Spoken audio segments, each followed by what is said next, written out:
Super Saravana ஸ்டோர்ஸ்ல December 16 இருந்து ஜனவரி 15 வரைக்கும் ஒவ்வொரு பிரான்ச்லயும் ஒரு கஸ்டமருக்கு ₹1,00,000 மதிப்புள்ள தங்க நகை பண்டிகை பரிசு. 3-in-1 சீனியர் லிவிங் அபார்ட்மெண்டா. 1 சீனியர் சிட்டிசன்கான perfect senior living. Number 2 small investment big appreciation. 3 உங்க பசங்களுக்கு ஃபியூச்சர்ல நல்ல ரெண்டல் இன்கம் தரப்போற property. Step stone Aalam in Pollachi near Kovai.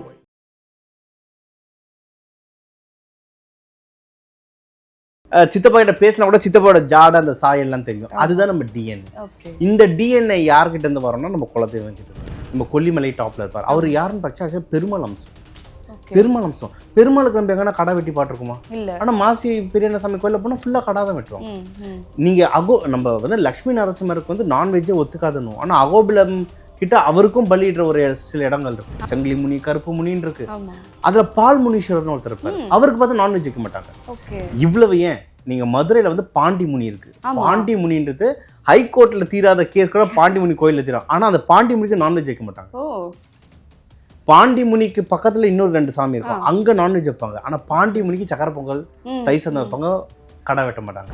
Okay sir. அப்படி மாறுறாங்க. இப்போ இது நம்மளோட தெய்வம் இல்ல, புதுசா கண்டுபிடிச்சதுதான் நம்மளோட குலதெய்வம் போது அதுக்கு ஸ்பெஷலா ஏதாச்சும் வழிபாடு இருக்குதா? இல்ல வந்து தொடர்ந்து ஒரு 2 தெய்வம் போது எந்த தெய்வத்தை வழிபடணும் அப்படின்றது ஒண்ணு இருக்கு.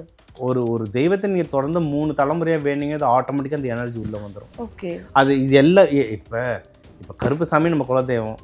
நீங்க போயிட்டு இப்ப அங்காளம்மன் கிட்ட வேண்டுனா சாமி உள்ள வராத நான் சொல்ல போகுது. சாமின்றது எல்லாரையும் வெல்கம் பண்றது. அந்த எனர்ஜியோட எவ்வளவு மேட்ச் ஆகிறோன்றது தான். எல்லாமே எனர்ஜி தான். உங்க டிஎன்ஏ டக்குன்னு மேட்ச் ஆயிடும். நீ ஒரு 3 தலைமுறை இந்த சாமி வேணும்னா ஆட்டோமேட்டிக்கா செட் ஆயிடும். பட் அந்த பழைய குலதெய்வம் அளவுக்கு அது வருமானது டைம் எடுக்கும். ரொம்ப டைம் எடுக்கும். Okay okay. கன்ஃபியூஸ் ஆகிறவங்க ஜாதகம் காமிச்சு கேட்டுருவோம்.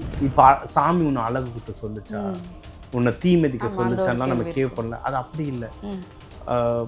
நம்ம வந்து என்ன சொல்றது, 12 ராசியா பிரிச்சிருக்கோம். 12 ராசிக்குமே வேற வேற குணம் இருக்கும். எல்லாரையும் உட்காந்து பஜனை பண்ணனா பஜனை பண்ண மாட்டாங்க. எல்லாராலையும் ப்ரேயர் பண்ண முடியாது. இப்போ நீங்க ஏதோ ஒரு மிதுன ராசியோ இல்லை சுக்கிரன் கலந்துருக்குன்னா அவங்க உட்காந்து சாமி கும்பிடுவாங்க, ப்ரேயர் பண்ணுவாங்க. நீங்க செவ்வாய் ஆதிக்கம் இருக்கிற ராசியை உட்கார வச்சு சாமி பாடுன்னா பாட மாட்டாங்க. அவன் பக்கத்துல எதாவது உட்காந்து இடிச்சுக்கிட்டு கரெக்டாக பண்ணிட்டு இருப்பான்.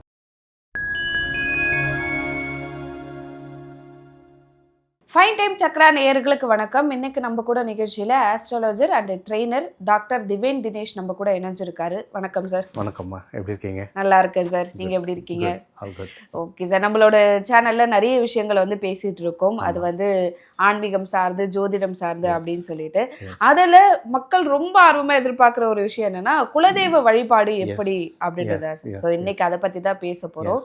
குலதெய்வ வழிபாடு எதுக்கெல்லாம் நம்ம வந்து வழிபடணும் அப்படின்ற ஒரு கேள்வி இருக்கு சார். அதுல இருந்து போகலாம். எதுக்கெல்லாம் குலதெய்வத்தை வழிபடணும்? எதுக்கெல்லாம் முன்னாடி முதல்ல குலதெய்வம்னா என்னன்னு நம்ம தெரிஞ்சுக்கலாம். அதாவது நம்மளுடைய முன்னோர்கள் தான் குலதெய்வம். நம்மளுடைய டிஎன்ஏவை கேரி பண்றவங்க தான் குலதெய்வம்.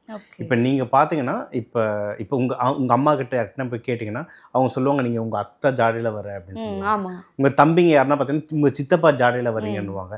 இல்ல சண்டை போட்டுட்டு இருக்காங்க சொந்தக்காரனா, நீங்க பாத்தீங்கன்னா சித்தப்பா கிட்ட பேசினா கூட சித்தப்பாவோட ஜாட அந்த சாயல்லாம் தெரியும். அதுதான் நம்ம டிஎன்ஏ. இந்த டிஎன்ஏ யார்கிட்ட இருந்து வரோம்னா நம்ம குலதெய்வம் கிட்ட இருந்து வரும். இப்ப நம்ம வந்து ஜென்ரலா எனக்கு வந்து குலதெய்வமே தெரியல. இப்ப நமக்கு வந்து இந்த மலேசியா சிங்கப்பூர்ல இருந்தெல்லாம் நிறைய பேர் ஃபோன் பண்ணுவாங்க. அவங்களாம் 3 ஜெனரேஷனுக்கு முன்னாடி போயிட்டாங்க. அவங்களுக்கு வந்து குலதெய்வம்லாம் என்னன்னு தெரியலன்னு சொல்லுவாங்க. அவங்களாம் எப்படின்னா இப்ப பெருமாளை பிடிக்கிறவங்க திருப்பதி பெருமாள் என் குலதெய்வம்வாங்க, இல்ல திருச்செந்தூர் முருகன். பட் அவங்க வந்து எப்படின்னா அல்டிமேட் தெய்வங்களுக்கெல்லாம் மேல இருக்கிற தெய்வங்கள். பட் குலதெய்வம்ன்றது நம்ம முன்னோர்கள். இப்ப நம்ம முன்னோர்கள் என்னன்னா நம்ம வீட்லயே நமக்காக வாழ்ந்து பெருசா செஞ்சு இறந்தவங்க இருப்பாங்க. நம்மளையே நிறைய தவம் பண்ணி முனிவர்கள் லெவல்ல போய் இருந்திருப்பாங்க. அவங்கள குலதெய்வமா இருப்போம். ஊர் தெய்வங்கள் அந்த மாதிரி அந்த ஊருக்காக ஒருத்தன் இறந்திருப்பான். அவனை அந்த மாதிரி நமக்காக இருந்து மறைஞ்சவங்க இல்லை இருந்து ஒன்றும் இருந்துட்டு வாழ்த்திட்டு இருக்கவங்க தான் குலதெய்வம்னு சொல்றோம். அந்த டிஎன்ஏ மேட்ச் ஆகும். ஸோ அதுதான் குலதெய்வம் கான்செப்ட். சரிங்களா? இது ஒன்று. ஸோ இஷ்ட தெய்வம்னு ஒன்று வச்சிருப்போம், குலதெய்வம்னு ஒன்று வச்சிருப்போம். ஏன் வேண்டணும்னும் போது இதில் நிறைய இருக்கு. ஒன்று சயின்டிஃபிக்காகவே அந்த டிஎன்ஏ சொல்றோம். அந்த டிஎன்ஏ ஒன்று எப்படின்னா, நான் எந்த ஒரு இனமும் அப்படி சொல்ல மாட்டேன். பொதுவாக அவங்கவுங்க குடும்பத்தை வாட்ச் பண்ணாலே தெரியும். இப்போ ஒரு குடும்பங்கள் இருக்குன்னா அவங்கவுங்களுக்கு ஒரு தொழில் இருக்கும்ல, ஒரு தொழில் முறைகள் இருக்கும். நீங்கள் அந்த குலதெய்வ வழிபாட்டு முறைகள் பார்த்தா தொழிலோடு சேர்ந்த மாதிரியே இருக்கும். ஓகே. சரிங்களா? அது ஒன்று இருக்கும். அவங்களுடைய உணவு சமைக்கிற, அதாவது இதில் கடா வெட்டுறது நல்லதா தப்பா, சாமி ஆடு வெட்டுறது கேட்டுச்சா கேட்கலையா, இந்த லாஜிக்குள்ளலாம் நான் வரல. அந்தந்த தொழிலுக்கு ஒரு சில உணவுகள் தேவைப்படும். இப்போ காவல்துறையில் இருக்காங்க, காவல் பொசிஷனில் இருக்காங்க அப்படின்னா அவங்க நான்வெஜ் சாப்பிட்டு தான் இது பண்ண முடியும். பருப்பு சாதம் தயிர் சாதம் சாப்பிட்டுட்டு திருட பிடிக்க முடியாது. ஸோ அவங்களுடைய குலதெய்வம் வழி அந்த ஒரு படை, இன்னைக்கு நம்ம காவல்துறைன்ற அன்னைக்கு படையில இருந்தவங்க, அவங்களுடைய இதை பார்த்தா அவங்க ஆக்ரோஷமா தான் இருக்கும். அவங்களோட உணவு முறைகள், அவங்க சாமி கும்பிட்ற வழிபாடுகள் எல்லாமே ஆக்ரோஷமா இருக்கும். இன்னொன்று அதை சொன்னேன்ல, இப்போ நான் உங்களை ஒரு எக்ஸாம்பிளாக சொல்கிறேன். இப்போ அத்தை வழினா இது வந்து ஒரு எக்ஸாம்பிள், அந்த ஜாதகத்தை வச்சு சொல்லணும். அவங்களுக்கு இருந்த லைஃப் ஸ்டைலும் உங்களுக்கு அப்படியே கேரி ஆகும், அவங்களுக்கு இருந்த மெடிக்கல் இஷ்யூவும் கேரி ஆகும். இப்போ அத்தை கல்யாணம் பண்ணி கொடுத்து வேற ஊர்ல இருப்பாங்க, ஆனால் இப்போ அவங்களுக்கு இன்னொருத்தவங்களுக்கு பொண்ணு பிறந்திருக்கும். அதை கேட்கணும் அப்படின்னா குலதெய்வ டைமில் எல்லா குடும்பமும் ஒன்று வரும். அப்போது நீங்கள் ஊருங்களை பார்த்தீங்கன்னா லேடிஸ்லாம் ஒரு பக்கம் வந்து பேசிகிட்டு இருப்பாங்க, ஜென்ஸ்லாம் ஒரு பக்கம் உட்காந்து பேசிகிட்டு இருப்பாங்க. நான் ஊருங்களுக்கு போக பார்த்துருக்கேன், என்ன பேச போகிறாங்க, என் குடும்பத்தை இது நடக்குது, நீ எப்படி சமாளித்து சொல்லு. அந்த மாதிரி அந்த விஷயங்கள் எக்ஸ்சேஞ்ச் பண்ணுறதுக்கு யூஸ் ஆகும், தொழிலுக்கு யூஸ் ஆகும். ஸோ நம்ம டிஎன்ஏ கேரி ஆகும். என்ன நன்மைகள்னு பார்த்தா, ஒன்று சாமி கும்பிட்றது, இன்னொன்று குடும்பமாக ஒன்றா இருக்குது, அந்த பிளட் ரிலேஷன்ஸ் எல்லாமே ஒன்றா. இதை நான் சயின்டிஃபிக்காக ஒன்று சொல்கிறேன், இது வந்து கொஞ்சம் டிவேட் ஆகிற மாதிரி இருக்கும், ஆனால் டீவியேஷன் இது சயின்ஸ். இது நம்ம சொல்லுவோம்ல, இந்த ரத்த உறவுகள் சொல்லுவோம், நம்மளே இப்போ சண்டை போட்டுக்கோங்க ரத்த உறவுக்குள்ள. யூஎஸ்ஓ ஏதோ ஒரு கண்ட்ரியில் வந்து ஒரு எக்ஸ்பிளைன் பண்ணாங்க, ஒரு முயலுக்கு பிறந்த 5 முயல் குட்டியை என்னன்னா பிரித்து வேற காண்டினென்ட்க்கு எடுத்துகிட்டு போயிட்டாங்க, வேற காண்டினென்ட் எடுத்துகிட்டு போயிட்டாங்க. அப்போது ஒரு முயல் குட்டிக்கு ஒரு இடத்துல டார்ச்சர் மாதிரி கொடுக்கும்போது அடுத்த அந்த 4 முயல் குட்டிக்கு ஏதோ ஒரு டிஸ்டர்பன்ஸ் தெரிஞ்சுது. அந்த மாதிரி எக்ஸ்பெரிமெண்டெல்லாம் பண்ணியிருக்காங்க. இது வந்து இதுதான் பிளட் ரிலேஷன், இதுதான் டிஎன்ஏ. அதுக்கே அப்படின்னா நீங்கள் எந்தெந்த ஊர்லேயும் இருக்கிறவங்க ஒரே நேரத்தில் ஒரு குலதெய்வம் கிட்ட உட்காந்து வேண்டும் போது அதோட பவர் வேற மாதிரி இருக்கும். அதுக்காக தான் இந்த வழிபாட்டு முறைகள் வந்தது. Okay sir. ஸோ அடுத்தது வந்து பார்த்தீங்கன்னா, இந்த வழிபாடு செய்யற வழிமுறைகள்னு ஒண்ணு இருக்கு, அதுல ஏதாச்சும் இருக்குதா? ஒரு குலதெய்வத்துக்கும் என்ன மாதிரி, இல்ல காமனா குலதெய்வ வழிபாடுனாவே இதெல்லாம் வந்து ஃபாலோ பண்ணணும் அப்படின்ற மாதிரி ஏதாச்சும்? ஆமா, அதம்மா அந்த குலதெய்வங்களுடைய பர்பஸ் பொறுத்து மாறும். இப்போ ஃபார் எக்ஸாம்பிள், இப்போ மாசி பெரியண்ண சாமி இருக்காரு, அவர் வந்து நம்ம கொல்லிமலை டாப்ல இருப்பார். அவர் யாருன்னு பார்த்தா பெருமாள் அம்சம். பெருமாளுக்கு நம்ம எங்கன்னா கடை வெட்டி பாட்டுருக்குமா? ஆனா மாசி பெரியண்ண சாமி கோயில போனா ஃபுல்லா கடை தான் வெட்டுவாங்க. நீங்க நம்ம வந்து லட்சுமி நரசிம்மருக்கு வந்து நான்வெஜ்ஜே ஒத்துக்காதணும், ஆனா அகோபிலம் கிட்ட அவருக்கும் பலியிடுற ஒரு சில இடங்கள் இருக்கு. ஸோ அந்த தொழில் பொறுத்து மாறும். இன்னொன்னு அந்த சாமியோட பர்பஸ் அங்க என்னன்றதை பொறுத்து மாறும். இப்ப கருப்பசாமி கும்பிடுறாங்க, முனீஸ்வரர் கும்பிடுறாங்கன்னா அவங்களும் காவல் தெய்வம், அங்க இருக்கவங்க அது வரும். இப்ப முனீஸ்வரர்லயே பார்த்தா முனீஸ்வரர்ல அவ்வளோ வகைகள் இருக்கு, சங்கிலி முனி, கருப்பு முனின்னு இருக்கு. அதுல பால் முனீஸ்வரர்னு ஒருத்தர் இருப்பாரு, அவருக்கு பார்த்தா நான்வெஜ் வைக்க மாட்டாங்க. இவ்வளவு ஏன், நீங்க மதுரையில வந்து பாண்டி முனி இருக்கு, பாண்டி முனின்றது ஹைகோர்ட்ல தீராத கேஸ் கூட பாண்டி முனி கோயில்ல தீரும், ஆனா அந்த பாண்டி முனிக்கு நான்வெஜ் வைக்க மாட்டாங்க. பாண்டி முனிக்கு பக்கத்துல இன்னொரு 2 சாமி இருக்கும், அங்க நான்வெஜ் வைப்பாங்க. ஆனா பாண்டி முனிக்கு சக்கரை பொங்கல், தயிர் சாதம் வைப்பாங்க, கடை வெட்ட மாட்டாங்க. அவ்வளவு உக்கிரமான தெய்வம். ஸோ அந்த சாமியோட பர்பஸ் என்னன்றதை பொறுத்து அதுக்கு என்ன வழிபாடு பண்ணணுன்றது. அதனால தான் நம்ம இந்த மூதாதையர்கள், நம்ம தாத்தா பாட்டிங்க கிட்ட கேட்டு நம்ம கொலை வழக்கம் என்னன்றதை கேட்டு அதுக்கேற்ற மாதிரி பண்ணும்போது அது பர்பஸ்ஃபுல்லாக நடக்கும். இது ஒன்று. இது வந்து தலைமுறையாக வருது. இப்போ நம்ம அஸ்ட்ராலஜிக்கலாக என்ன கொண்டு வரோம் அப்படின்னும் போது, அதான் அஸ்ட்ராலஜின்றது ஒரு சயின்ஸ், ஒரு டிஎன்ஏ. உங்களுடைய ராசி லக்னம் என்ன, அது நில ராசியா, நீர் ராசியா, நெருப்பு ராசியான்னு பார்த்து அதுக்கேற்ற மாதிரி நீங்கள் பூஜை பண்ணும்போது சூப்பராக ஒர்க் ஆகும். இப்போ நீங்கள் வந்து கடக லக்னமாக இருக்கீங்க அப்படின்னா தண்ணி வேலை செய்யும். அப்போ நீங்கள் வந்து உங்கள் குலதெய்வத்துக்கு அபிஷேகம் பண்ணி வேண்டும் போது பவர் இன்க்ரீஸ் ஆகும். அந்த சாமிக்குன்னு ஒரு ப்ரேயர் முறை இருக்கும், உங்கள் ஜாதகப்படி பண்ணும்போது ஒன்று டக்குன்னு பிடிக்கும். அதுதான் நம்ம அந்த ட்ரைனிங் தான் கொடுத்துட்டு இருக்கோம், இந்த தன ஆகர்ஷம் சொல்லுவோம். அதில் எந்த ராசி லக்னத்துக்கு எப்படி வழிபடணுன்ற ட்ரைனிங் தான் கொடுக்கும். அது மேனிஃபெஸ்டேஷன் ஒன்றும் சூப்பராக வேலை செய்யும். Okay sir. இதில் இன்னொன்று இருக்கு இல்லையா, சில பேருக்கு வந்து ஆண் தெய்வங்கள் இருப்பாங்க, சில பேருக்கு பெண்கள் வந்து குலதெய்வமா இருப்பாங்க. அதில் ஏதாச்சும் வித்தியாசங்கள் இருக்கா? வழிபடுற முறையா இருக்கட்டும், இல்லைன்னா வந்து ஃபாலோ பண்ண வேண்டிய அந்த ஒரு வழிமுறைகள், எப்போ போயிட்டு வழிபடணும், இல்லைன்னா வந்து எந்த நேரம், இல்லை எப்படி வழிபாடு நடத்தணும் அப்படின்றதுல வித்தியாசங்கள் இருக்கு. ஆமாம், சரி, அதாம்மா எப்போவுமே 2 வகை. ஒன்று நம்ம குடும்பத்தில் எப்படி வேண்டுறாங்க, அது ஒரு ஸ்டாண்டர்ட் ப்ரொசீஜர். அதில் நீங்கள் போய் நம்ம எதுவும் மாற்ற முடியாது. இந்த நல்ல நாள்னா எல்லாரும் சேர்ந்து பண்ணுறது. இன்னொன்று உங்களுடைய ஜாதகம் பொறுத்து சிலதை மாற்றலாம். இப்போ நிறைய பேர் சொல்லுவாங்க ஹஸ்பண்ட் வீட்டுக்கு போயிட்டு பிறக்கும் ஹஸ்பண்டோடைய குலதெய்வம் தான் என்று சொல்லுவாங்க. அப்போ அந்த டிஎன்ஏ வேலை செய்யாது, அதுவும் தான் வேலை செய்யும். ஹஸ்பண்ட் இது ஒன்றும் ஸ்ட்ராங்காக வேலை செய்யறாங்க. ஆனால் எப்பவுமே 2 வீட்டாருடைய குலதெய்வம் வேண்டது ரொம்ப பவராக இருக்கும். இது ஒன்று. இன்னொன்று, நீங்கள் நம்ம ஜாதகம் பார்த்தாலே ஒரு குலதெய்வம் தெரிஞ்சிடும். நீங்கள் அதுவும் ஒரு நிறைய பேர் ஜென்ரலாக ஃபேமிலியோட பார்க்க வருவாங்க. அந்த ஃபேமிலியோட பார்த்தீங்கன்னா ரிப்பீட் ஆகி ஒரே குலதெய்வம் தான் வரும். அதெல்லாம் பெருசெல்லாம் மாறாது. மாறுச்சுனாலே தெரியும், ஏதோ டைம் ஏதோ தப்பாக எழுதியிருக்காங்கன்னு தெரிஞ்சிடும். அது ஓப்பனாக தெரிஞ்சிடும். இது ஒன்று. இன்னொன்று அதான், ஒன்று வீட்டில் சொல்கிற அந்த குலதெய்வங்கள் வேண்டிக்கலாம். அதை எப்படி வேண்டணுன்றதை வேணால் நம்ம சொல்லித்தரலாம். அதாவது அதான் இப்போ நீங்கள் வந்து கருப்பு சாமிக்கு வந்து படையல் போட்டு வேண்டுறீங்க, அது ஒன்று, அது ஓகே. உங்கள் ஜாதகப்படி நீங்கள் எப்படி வேண்டணும் அதை சொன்னேன். இப்போ கடகமாக இருந்தால் நீங்கள் கருப்பு சாமிக்கு அபிஷேகம் பண்ணி வேண்டலாம். நீங்கள் வந்து இப்போ நில ராசினா படையல் போட்டு வேண்டலாம். அதாவது குடும்பத்தோட படையல் போட்டது ஒன்று, நீங்கள் உங்களுக்குன்னு வேண்டும் போது வேண்டலாம், அது ஒன்று. இன்னொன்று, என்ன பர்பஸ்க்கு வேண்டுறீங்கன்றது இருக்கு. இப்போ கல்யாணத்துக்கு வேண்டுறீங்கன்னா அதுக்கு ஒரு உணவு முறை இருக்கு. தயிர் சாதமோ ஸ்வீட்டோ சக்கரை பொங்கலோ அந்த மாதிரி கொடுக்கலாம். நீங்கள் பிஸ்னஸ் வழிபாடுன்னும் போது அதுக்கு வேற மாதிரி. ஏன்னா தெய்வ வழிபாடுன்றது ஒரு நம்பிக்கை, இது ஒன்று. அதை தாண்டி கிரகங்கள் தான் எல்லாமே கிரகங்கள் தான். உங்களுக்கு என்ன வேணுன்றதை பொறுத்து அதுக்கேற்ற கிரகங்கள் வழிபாடு பண்ணும்போது நல்ல வேலை செய்யும். இப்போ நீங்கள் ஜென்ரலாக நீங்கள் பாலிடிக்ஸ்ன்னு சொல்லிக்கோங்க சார், சொல்லிக்கலாம். பாலிடிக்ஸ் எந்த கட்சியெலாம் வேணாம், ஒரு பாலிடிக்ஸ்னா அதிகமாக அங்கே போடுற சாப்பாடு என்னவா இருக்கும்? அங்கே வந்து பிரியாணி அப்படிதான் போடுவாங்க. ஏன் பிரியாணி? தயிர் சாதம் போட வேண்டியதானே, சாம்பார் சாதம். பாலிடிக்ஸ்ன்றது ராஜா, ராஜா இடத்துல ராஜா சாப்பாடு தான் போடுவாங்க, பிரியாணி தான் போடுவாங்க. இப்போ நீங்கள் உங்கள் குலதெய்வம், இப்போ நீங்கள் பாலிடிக்ஸ் நினைக்கிறீங்க, இல்லை உங்கள் வேலையில் ப்ரொமோஷன் வேணும், அப்போ என்ன சாப்பாடு போடணும்? அது கடா வெட்டி கிராண்டா போடணும். நான் வெஜிடேரியன் கும்பிட்றதா வெஜிடேரியன், அதுல என்ன கிராண்டா அது பண்ணும், அதுல என்ன பண்ண முடியும்? அந்த மாதிரி உங்களுடைய பர்பஸுக்கு ஏத்த மாதிரி வேண்டும் போது இன்னும் சூப்பரா வேலை செய்யும். இதுல ஆண் பெண் குலதெய்வங்கள் அதுல வித்தியாசம் இருக்கா சார் வழிபாட்டு? அதுதான் அதான் அது ஒவ்வொருத்தருடைய குடும்ப ஜாதகம் ஒன்று, பெண் தெய்வம் ஆண் தெய்வம் இருக்கும். இன்னொன்னு அவங்க ஜாதகத்திலே தெரிஞ்சிடும் இதுதான் பெண் தெய்வம் ஆண். அது எப்படி அவங்க என்ன கும்பிட்றாங்களோ அதுதான் வரும். நான் எனக்கு பார்த்து 100 ஜாதகத்துல 99 ஜாதகம் அப்படியே கிளீனா காட்டிடும்.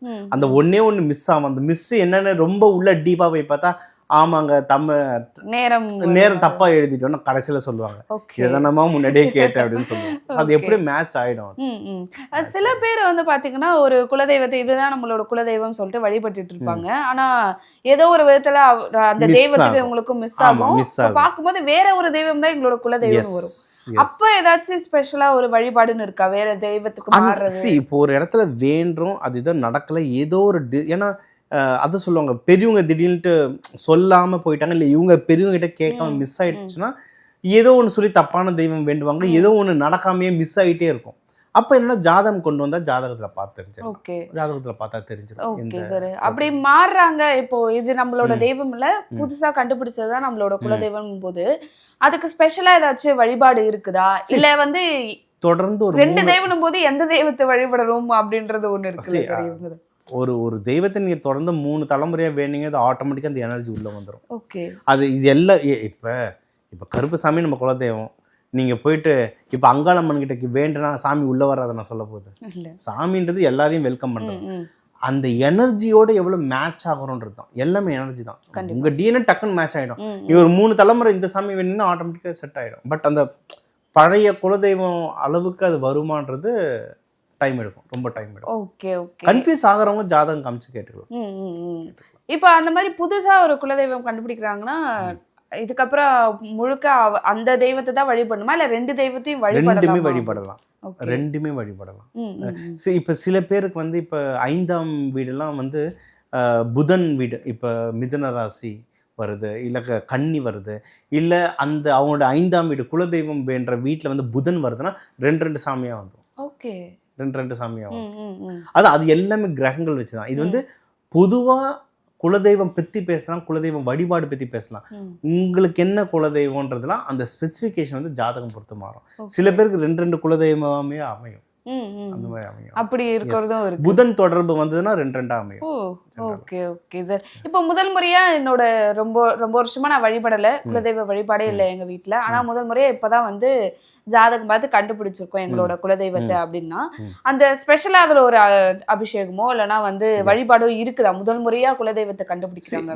முதல் முறையா பண்றதுன்னா அங்க போயிட்டு இந்த கோவில் இந்த சாமிக்கு என்ன ப்ரொசீஜர், அங்க எப்படியும் ஒரு அதை பூஜை பண்றவன்னு இருப்பாரு, அந்த ப்ரொசீஜர் என்னன்றத பார்த்து அதை பண்ணிடணும். இது ஒண்ணு. அடுத்து வந்து எப்பவுமே சொல்லுவாங்க உங்க ஜாதகத்துக்கு என்ன, அதை வச்சு நீங்க செய்யணும். இப்ப நீங்க ஒண்ணுமே இல்லைம்மா, இது வந்து நீங்க இந்த தேடி பேட்டர்னே பாருங்க. நிறைய இப்போ ஒரு கோவில்ல போய் இந்த தீ மதிக்கிறாங்க, அழகு குத்துறாங்க, இவங்களுக்குலாம் நீங்க பாத்தீங்கன்னா மோஸ்ட்லி செவ்வாய் ஸ்ட்ராங்கா இருக்கும். ஒண்ணு மேஷம் இல்ல விருச்சகமா இருப்பாங்க, இல்ல அவங்க செவ்வாய் ஸ்ட்ராங்கா இருக்கும். அவங்க தான் வந்து ஆக்ரோஷமான விஷயங்களை பண்ணுவாங்க, அழகு குத்திக்கிறது இது எல்லாமே பண்ணுவாங்க. அதே மாதிரி குறி சொல்றவங்க நீங்க போய் பாருங்க, நிறைய பேர் சிம்ம ராசியில இருப்பாங்க, இல்ல கும்பத்துல இருப்பாங்க, இல்லைன்னா அவங்களுக்கு சூரியன் ரொம்ப ஸ்ட்ராங்கா இருக்கும். அவங்க தான் இந்த குறி சொல்றது இந்த மாதிரி வரும். ஏன்னா இந்த பேட்டர்ன் எல்லாம் பார்க்குறோம். இப்போ நம்ம கோவில்ல சொல்றோம்ல, இப்போ சாமி உன்னை அழகு குத்த சொல்லுச்சா, உன்னை தீ மிதிக்க சொல்லுச்சான்லாம் நம்ம கேட்போம்ல, அது அப்படி இல்லை. நம்ம வந்து என்ன சொல்றது, 12 ராசியா பிரிச்சிருக்கோம். 12 ராசிக்குமே வேற வேற குணம் இருக்கும். எல்லாரையும் உட்காந்து பஜனை பண்ணணும்னா பஜனை பண்ண மாட்டாங்க, எல்லாராலையும் ப்ரேயர் பண்ண முடியாது. இப்போ நீங்க ஏதோ ஒரு மிதுன ராசியோ இல்லை சுக்கிரன் கலந்துருக்குன்னா அவங்க உட்காந்து சாமி கும்பிடுவாங்க, ப்ரேயர் பண்ணுவாங்க. நீங்கள் செவ்வாய் ஆதிக்கம் இருக்கிற ராசியை உட்கார வச்சு சாமி பாடுனா பாட மாட்டான், அவன் பக்கத்தில் எதாவது உட்காந்து இடிச்சுக்கிட்டு கரெக்டாக பண்ணிட்டு இருப்பான். அவங்களுடைய நேச்சர் அதுதான். அப்போ உனக்கு ஆக்ரோஷமாக கொடுக்கணும் எனர்ஜி, தீமதி, அழகு குத்து. கான்சன்ட்ரேஷன்னா அந்த சாமி மேலே கான்சன்ட்ரேஷன் இருக்கும். அதுக்கு அந்த டிஎன்ஏ பொறுத்து மாற்றி வச்சுருக்கோம், அவ்வளோதான விஷயம் கான்சன்ட்ரேஷன் வர்றதுக்கு. ஸோ இப்படி தான் கும்பிடல. அந்த கோவிலில் அந்த சாமிக்கு என்ன வழிபாடு முறை வச்சாங்களோ அதை பண்ணுங்க, அது பேசிக். அதுலேருந்து நீங்கள் அடுத்த லெவல் அட்வான்ஸாக போகணுன்னா உங்கள் ஜாதக பிரகாரம் எப்படி கும்பிட்டா ஒர்க் ஆகுமோ அப்படி கும்பிடுங்க. அது எப்படின்னா அது ஒரு ஜாதகம் மாறும். Okay okay sir. இன்னொன்று, எப்போ போயிட்டு குலதெய்வத்தை வழிபடணும் அப்படின்னு இருக்குல்ல, ஒரு வருடத்துக்கு 2 முறையா இல்லைன்னா வந்து 6 மாசத்துக்கு ஒரு முறை, அப்படி காலங்கள் இருக்கா எப்போ போய் வழிபடணும், எப்போ வழிபட்டா அது நல்லா அமையும் அப்படின்றது? அது வந்து ஒரு பேட்டரி மாதிரி, இல்லை நம்ம பேட்டரி அவங்க டிரான்ஸ்ஃபார்மர் மாதிரி போயிட்டு சார்ஜ் பண்ணிட்டு வரோம். வருஷத்துக்கு ஒரு தடவையாவது கண்டிப்பாக போகணும்னு சொல்கிறாங்க. உலகத்தில் நம்மளுக்கு அதை சொன்ன, நம்மளுக்கு கிளைண்ட்ஸ் வந்து ஆஸ்திரேலியா, யூஎஸ்லேருந்து வந்து வருஷம் வந்து அட்டன் பண்ணிட்டு போகிறவங்க இருக்காங்க. வருஷத்துக்கு ஒரு தடவை பண்ணணும். அயல்நாட்டில் இருந்தீங்கன்னா, உள்ளூரில் இருந்தீங்கன்னா இது வந்து சாங்கியம்ன்றதை விட நான் நல்லா வாழ்கிறவங்க நிறைய பேரோட எக்ஸாம்பிளை பார்த்து சொல்கிறேன். ரொம்ப பெரும் பணக்காரர்கள், பெரும் ஆதிக்கத்தில் இருக்கவங்க கண்டிப்பாக மாதமாவது கும்பிட்டுருவாங்க. முக்கியமாக அமாவாசைகளில் கும்பிடும்போது அந்த பவர் ரொம்ப ஜாஸ்தியாக இருக்கும். அமாவாசை, பௌர்ணமி இது 2 கும்பிடும்போது பவர் ரொம்ப ஜாஸ்தியாக இருக்கும். ஓகே, அட்லீஸ்ட் மாதத்துக்கு ஒரு தடவையாவது கும்பிட்றது ரொம்ப நல்லது. Okay sir. ஸோ நிறைய விஷயங்கள் பேசணும். குலதெய்வ வழிபாடு குறித்து இருக்கிற கேள்விகள் எல்லாமே, எனக்கு தெரிஞ்ச கேள்விகள் எல்லாமே நான் கேட்டுட்டேன். ஸோ நம்ம ஆடியன்ஸுக்கு இருக்குன்னா அது கமெண்ட்ல சொல்லுவாங்க, அது நம்ம அடுத்த வீடியோவில் அப்படின்னு பேசலாம். ஸோ நிகழ்ச்சியில் கலந்து கொண்டதுக்கு மிக்க நன்றி சார்.